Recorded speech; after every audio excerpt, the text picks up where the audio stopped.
அம்மா வாங்கம்மா, என்ன ட்ரெஸ் பார்க்கணும்? அம்மா பொண்ணுக்கு கல்யாணம் வச்சிருக்கேன். மாப்பிள்ளை வீட்டுக்கு கூட்டிட்டு போகும்போது அம்மா எடுத்து கொடுத்த புடவையை தானே கட்டி கூட்டிட்டு போவாங்க.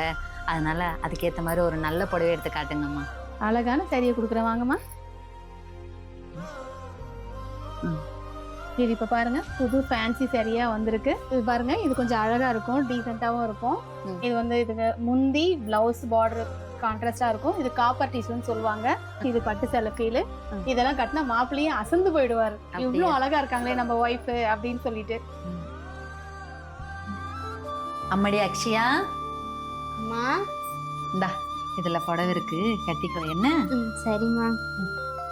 ஏமா பொண்ணு வயசுக்கு வந்தா தாய் மாமன் தான் புடவை எடுத்து கொடுக்கணும், நீ எடுத்து கொடுக்குற?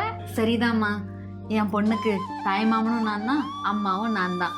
அவ வயசுக்கு வந்து கட்டுற புடவை இந்த அம்மா எடுத்து கொடுத்த புடவையா தான் இருக்கணும். இது கட்டிக்க சுமி. சரிம்மா.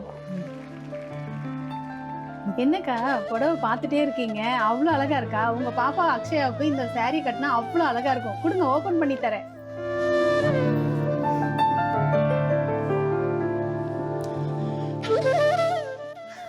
ரொம்ப அழகா இருக்குமா, இந்த புடவையே கொடுத்துருங்க. சரிங்கம்மா, உங்க பொண்ணு பெரிய பொண்ணு ஆனதுக்கும் இங்க குமரன் சில்க்ஸ் தான் எடுத்தீங்க, கல்யாணத்துக்கும் குமரன் சில்க்ஸ் தான் எடுக்கிறீங்க. இப்போ இல்லம்மா, எப்பவுமே வீட்டுல ஒரு விசேஷம்னா துணி எடுக்கிற இடம் இங்கேயே தான் இருக்கும்.